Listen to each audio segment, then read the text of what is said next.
हाय दोस्तों, आज के इस लेक्चर के माध्यम से हम पढ़ने वाले हैं हॉर्डिलम्प, जिसे हम हिंदी भाषा में गोहेरी नाम से भी जानते हैं। तो इसमें क्या होता है, जो हमारी आंखों की पलकें होती हैं, तो आंखों की पलकों के किनारों पर छोटे से दाने जैसी फुंसी हो जाती है, जो कि हमारी आंखों में बहुत ही ज़्यादा दर्द करती है, बहुत ही ज़्यादा इरिटेशन करती है। तो आखिर ये क्यों होती है, किस कारण से होती है और इसका इलाज क्या होता है, वो आज इस लेक्चर के माध्यम से समझेंगे। तो सबसे पहले आप ये समझिए कि हॉर्डिलम्प आखिर क्या होता है। तो देखिए, हॉर्डिलम्प commonly known as a stay, तो इसे हम इंग्लिश भाषा में या तो हॉर्डिलम्प बोलते हैं या फिर स्टे भी बोलते हैं। ठीक है, इसके बाद अगर हम बात करें हिंदी में, तो हिंदी में हम इसे गोहेरी नाम से जानते हैं। ठीक है, is a painful redness swallow lump on the eyelid margin. तो जो आईलिड होती है, मतलब जो आंखों की पलकें होती हैं, उसका जो मार्जिन होता है, जहां पर इस प्रकार से हेयर प्रेजेंट होती है, तो यहाँ पर छोटे से दाने जैसी फुंसी हो जाती है, जो कि रेडनेस भी इसमें होती है, बहुत ही ज़्यादा दर्द भी होता है हमारी आंखों में। तो इसे हम स्टे भी बोलते हैं या फिर हॉर्डिलम्प बोलते हैं। ठीक है, ये क्यों होती है, देखिए, usually caused by bacterial infection of the oil gland. तो इस वाले रीजन में क्या होता है, इस पलकों वाले रीजन में कुछ ऑयल ग्लैंड होती हैं। तो अगर इस ऑयल ग्लैंड में कोई बैक्टीरियल इन्फेक्शन होता है, तो उस कारण से क्या होता है, कुछ इस प्रकार से छोटे दाने जैसी फुंसी हो जाती है।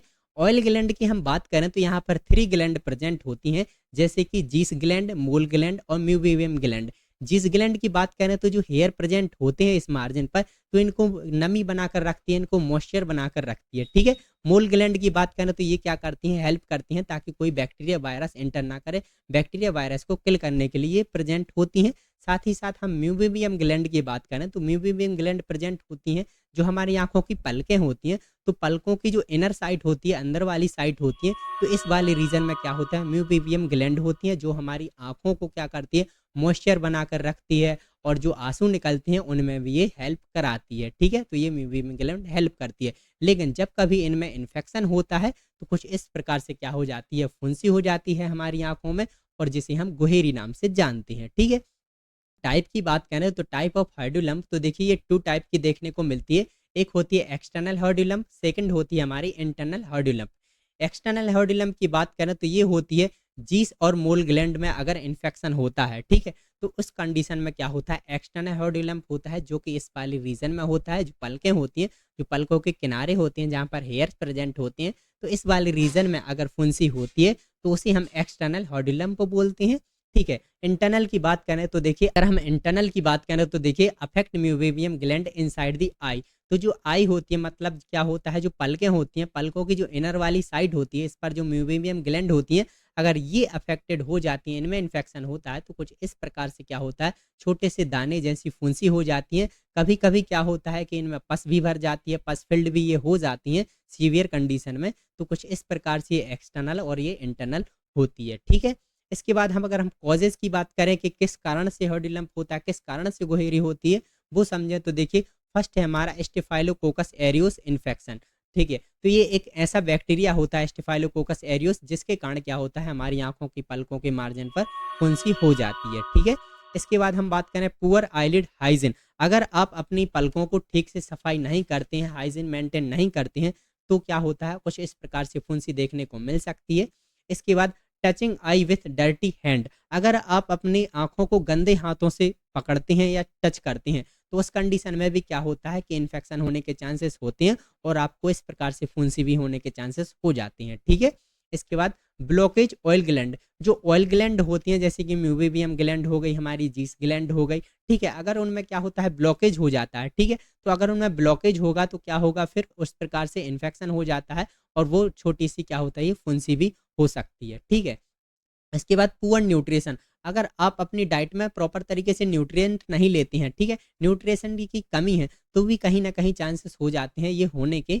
इसके साथ अदर इन्फेक्शन, जैसे कि ब्लेफराइटिस एंड सिवेरिया। ये ब्लेफराइटिस हम इसकी वीडियो बना चुके हैं, अगर आपने नहीं देखी है तो आप देख सकते हैं। इसके साथ यूजिंग एक्सपायर्ड और कंटामिनेटेड आई मेकअप। अगर आप ऐसे मेकअप का यूज करते हैं जो कि एक्सपायरी हो चुका है या फिर खराब हो चुका है, तो उस कंडीशन में भी क्या होता है कि आपकी आंखों की पलकों पर इन्फेक्शन या फिर जो गोहेरी होती है वो होने के चांसेस हो जाते हैं। ठीक है, हम समझते हैं सिम्टम्स इसमें क्या देखने को मिलते हैं। तो देखिए, painful red lump on the eyelid. तो जो हमारी आईलिड होती है, जो पलकें होती हैं, यहाँ पर बहुत ज़्यादा दर्द देने वाली क्या हो जाती है, फुंसी हो जाती है, जहाँ पर रेडनेस भी आ जाती है, स्वेलिंग भी आ जाती है। ठीक है, इसके बाद स्वेलिंग मतलब कि बहुत ज़्यादा स्वेलिंग आ जाती है, सूजन भी आ जाती है। इसके साथ बात करें टेंडरनेस इन दी अफेक्टेड एरिया। तो जो अफेक्टेड एरिया है, जहाँ पर ये फुंसी हुई है, वहाँ पर क्या होता है, बहुत ज़्यादा कोमलता या फिर टेंडरनेस देखने को मिलती है हमें।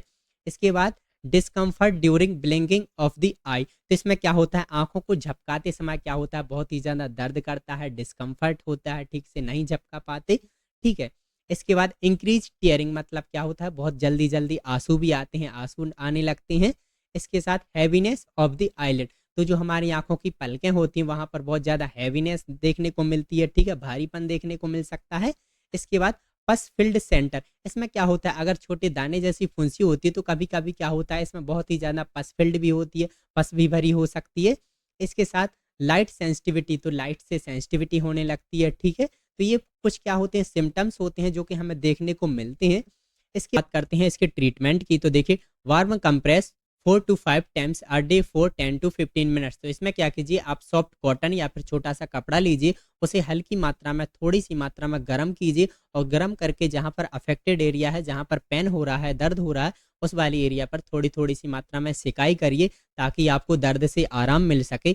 आप ये 10 से 15 मिनट्स तक कर सकते हैं, दिन में 4 से 5 बार, ठीक है। इसके साथ देखिए प्रॉपर आई हाइजीन, जितना हो सके उतना आप अपनी आंखों को क्लीन रखिए, हाइजीन रखिए। साथ ही साथ अवॉइड टचिंग और रबिंग आई, अपने हाथों से आंखों को ना रगड़ें, ठीक है। साथ ही साथ अपनी आंखों को बार बार अपने हाथों से टच ना करें, ठीक है।